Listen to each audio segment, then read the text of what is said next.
Hey guys, Shawn from Flagswipe Paintball here. We're downstairs in our indoor course right now, just getting ready to and set up for a game. And I'm going to go over a common question I always get asked on the phone from a lot of parents, a lot of people who haven't played before, and a lot of kids who come out. Does paintball hurt? And the truth to that answer is, of course. Of course there's some sensation to it. You've seen people, cringe, and you've seen some foolish videos probably online and on YouTube. What I'm going to tell you is some of the ways we obviously reduce that impact to make it a fun sport and a safe sport. And a couple of things we do here involves obviously the safety equipment that we have set out in front of me. Number one, most importantly, is the masks that we provide you when you come out to play. Masks are the number one essential rule here at Flagswipe. They're designed to protect your face, eyes, ears, mouth, and nose. They're rock solid. They're like a pair of ski goggles on steroids, essentially. They're out there to make sure that you're safe, and it's the most important thing for you to have when you're playing at our facilities. So that's going to obviously absorb a lot of the impact. Another very important thing that we do an awful lot different than some other places is we make sure our equipment is routinely checked.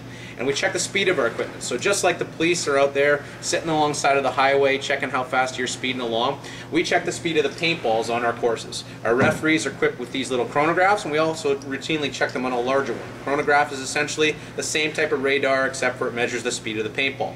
So what our staff is going to do on a routine basis, and if any of you bring in your own paintball equipment, is make sure that you're checked before you come out and play, that we're at a safe speed to get going out on the course. The speed for our indoor and outdoor course is 280 feet per second.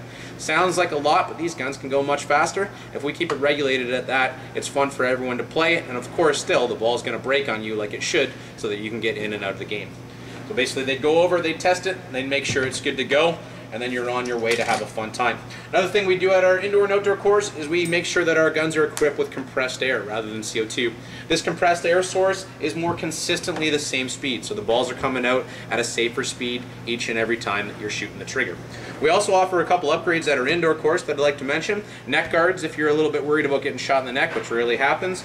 Gloves to protect your hands. This is a really good one that I like to suggest to people. Either bring them from home or rent them from us. They protect your hands because you don't have much fat for the ball to bounce off of. And we also have protective team colored chest protectors at the indoor course, which obviously show you what side you're on. Also cover up your central chest amenities and make sure that you're good to go there.